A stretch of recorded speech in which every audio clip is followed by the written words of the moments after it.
একদম নাটক করবেন না শঙ্কর বাবু। আপনার এগেনস্টে সব প্রমাণ আমাদের হাতে।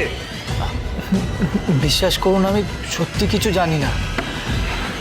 আমার ঘরে আপনারা যা যা জিনিস পেয়েছেন তার কোনোটাই আমার নয়। কোথা থেকে ওই স্যুটকেস আমার ঘরে এলো, ওই জিনিসপত্রগুলো, ওই বন্দুক, টাকা, সোনা, ওগুলো কিছুই আমি জানি না স্যার, বিশ্বাস করুন। শঙ্কর বাবু, আপনাকে আমি এখনো বলছি সত্যিটা বলুন, সত্যিটা আমাদের বলে দিন, না হলে আপনাকে আমাদের খারাপ দিকটাও দেখাতে বাধ্য হব।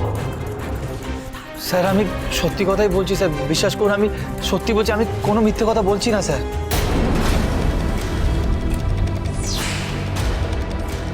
আপনার দলে আর কে কে আছে? কোথা দিয়েই মাল সব যায় বলুন। স্যার আমার কোনো দল নেই স্যার। স্যার আমি শুধু হরগৌরী পাইস হোটেল চালাই, আর আমি কোনোদিনও কোনো মাল পাচার কাউকে করিনি স্যার। হ্যাঁ, আমাদের একটা হোম ডেলিভারি আছে, আমরা লোকের বাড়িতে বাড়িতে খাবার পৌঁছে দিই, কিন্তু এর থেকে বেশি আমি কিছু জানি না স্যার। বিশ্বাস করুন, আমি সত্যি কিছু জানি না স্যার, এর চেয়ে বেশি আমি কিছু করিনি স্যার, আমি জানি না। শঙ্কর ঘোষের বিরুদ্ধে যে প্রমাণগুলো আছে সেগুলো? স্যার গোটাটা একটা ষড়যন্ত্র, গোটাটা একটা প্ল্যানিং। শঙ্করকে ফাঁসানো হয়েছে। আমি যখন আপনাকে ফোন করেছিলাম বন্দুকটার ব্যাপারে, তখন আমি ওই ঘরেই ছিলাম, আর তখন ওই ঘরে কিচ্ছু ছিল না। ওই স্যুটকেস, তারপরে কাপড়ের পোটলা, তারপরে শঙ্করের জামা কাপড়ের মধ্যে যেসব জিনিস পাওয়া গেছে সেসব কিচ্ছু ছিল না। এবার আপনি আমাকে বলুন, তারপর থেকে শঙ্কর আমার চোখের সামনে ছিল। একটা মানুষ একই সময় দুটো জায়গায় কি করে থাকবে? ও নিজের ঘরে গিয়ে জিনিসপত্রগুলো কি করে রাখবে? ওইখানে আমি ধরে নিলাম যে তুমি সত্যি বলছো। তুমি যা যা বলছো সেগুলো সব লজিক্যাল, সব ঠিক, ধরে নিলাম। কিন্তু শঙ্কর ঘোষকে নির্দোষ কি করে প্রমাণ করবো? তাহলে তো তোমাকে সেই লোকটাকে ধরতে হবে যে দোষী, এবং সে এতগুলো বছর ধরে নিজের পরিচয় আত্মগোপন করে হরগৌরী পাইস হোটেল থেকে অস্ত্র পাচার করে চলেছে। সে কিন্তু বোকা নয়। তাকে ধরবার জন্য তোমার ঠিক এক্স্যাক্ট প্ল্যানটা কি? স্যার, বাইরের শত্রুর সাথে লড়াই করার জন্য প্ল্যান করাটা অনেকটা সহজ, কিন্তু যখন নিজের পরিবারের আপনজনই শত্রু হয়ে যায়, তার সাথে লড়াই করার প্ল্যানিং করাটা অনেকটা কঠিন। এসব সেন্টিমেন্টাল কথার কোনো দাম আছে আমাদের জীবনে? নেই বোধ হয়। আইনের চোখে শঙ্কর ঘোষ এখন অপরাধী। আমাদের কাছে দুটো জিনিস ইম্পর্টেন্ট, একটা প্রমাণ আর দুই অপরাধী, এবং শঙ্কর ঘোষ অপরাধী। বুঝেনি? Look at me, look at me. তোমার কাছে ঠিক 48 ঘন্টা সময় আছে, ঠিক 48 ঘন্টা। তার মধ্যে তোমাকে খুঁজে বার করতে হবে হরগৌরী পাইস হোটেল থেকে অস্ত্র পাচারের ব্যবসাটা ঠিক কে চালাচ্ছে।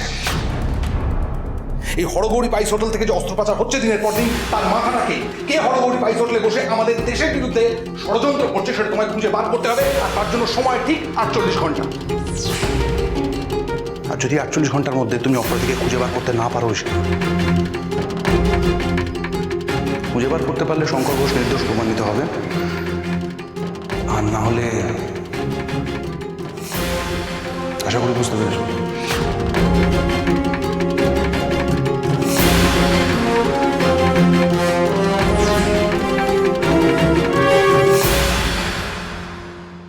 এসব ভালো মানুষের ভান করে আপনি অনেক দিন নিজেকে আড়াল করে রেখেছেন, কিন্তু এখন আর নয়। আপনাকে আমরা এত সহজে ছাড়ব না।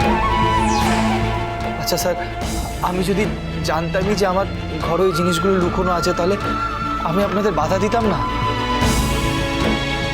আমি পালিয়ে যাওয়ার চেষ্টা করতাম না স্যার। বলুন, আপনারা আসছে দেখে আমি বাড়িতে বসে থাকতাম, পালাতাম না? বলুন, আপনাদের অত অনায়াসে আমি নিজের ঘরে নিয়ে যেতাম? এটাই তো আপনার চালাকি ছিল।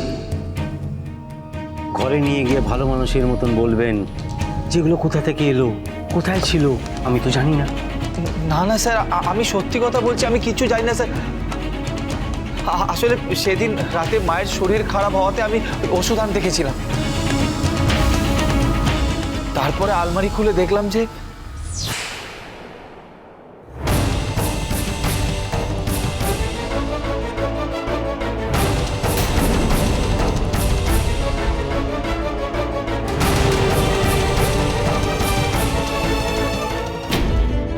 না, বন্দুকের কথাটা বলা যাবে না। বললে ওনারা যদি ঐশানীকে ধরে নিয়ে আসে, আমাকে মিথ্যে বলতেই হবে ঐশানীকে বাঁচানোর জন্য। নাহলে সব অভিযোগ যদি ঐশানীর দিকে ঘুরে যায়, আমার যতই কষ্ট হোক আমি ঐশানীর কোনো ক্ষতি হতে দেব না। কি হলো, কি দেখলেন, বলুন। কিছু ছিল না। মিথ্যে কথা। না না স্যার, আমি সত্যি কথা বলছি, বিশ্বাস করুন। আমি সত্যি কিছু জানি না স্যার, আমি সত্যি কথা বলছি স্যার। সত্যিটা আপনি বলছেন না শঙ্করবাবু, আর আপনার পেট থেকে আমরা সত্যিটা বার করেই ছাড়ব। মাথাটা যখন ধরেছি, ঘরটাও আমাদের হাতে চলে আসবে। আপনাদের গোটা র্যাকেটটাকে আমরা ধরব, দেখি আপনি কি করে বাঁচেন।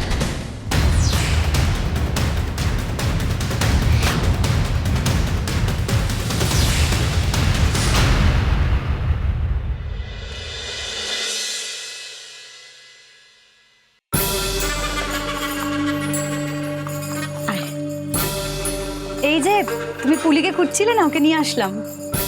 খুঁজছিলাম বই কি। ছোট বউ, তোমার কাজে আমি খুব খুশি হয়েছি,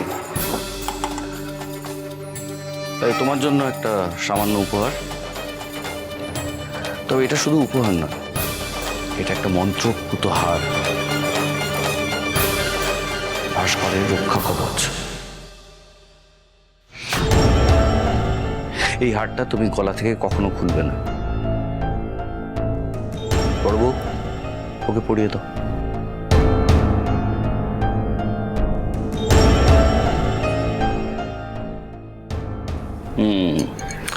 তোমার শাখা সিঁদুর অক্ষয় হোক। আপনি যে বলেছিলেন বৌদি ভাইকে পুলিশ ধরে নিয়ে যাবে,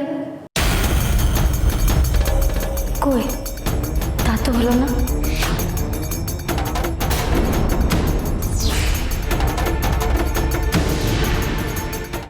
মেজদা তো কোনো অন্যায় করেনি, তাহলে মেজদাকে পুলিশ ধরে নিয়ে গেল কেন? কে বলেছে শঙ্কর অন্যায় করেনি? অবশ্যই করেছে। সে সায় না দিলে এত বড় কাজটা হতে পারত? একটা কথা মনে রেখো, এখন থেকে তোমার কাজ মেজ বউকে নজরে নজরে রাখা, সম্পূর্ণরূপে। কিন্তু মেজ বউ যেন জানতে না পারে, ঠিক আছে?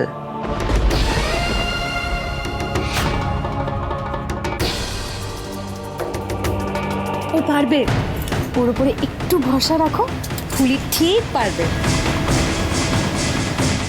মিথ্যে মিথ্যে মহেশ্বরী, আমি আমি মানি না, আমি বিশ্বাস করি না। এ কিছুতেই হতে পারে না। আমার শঙ্কর এরকম নোংরা কাজ করতে। কি গো, কি হলো তোমার? হ্যাঁ, ও পানি পানি, শিগগিরই আয়, তো বাবা কিরকম করছে? পানি, বাবা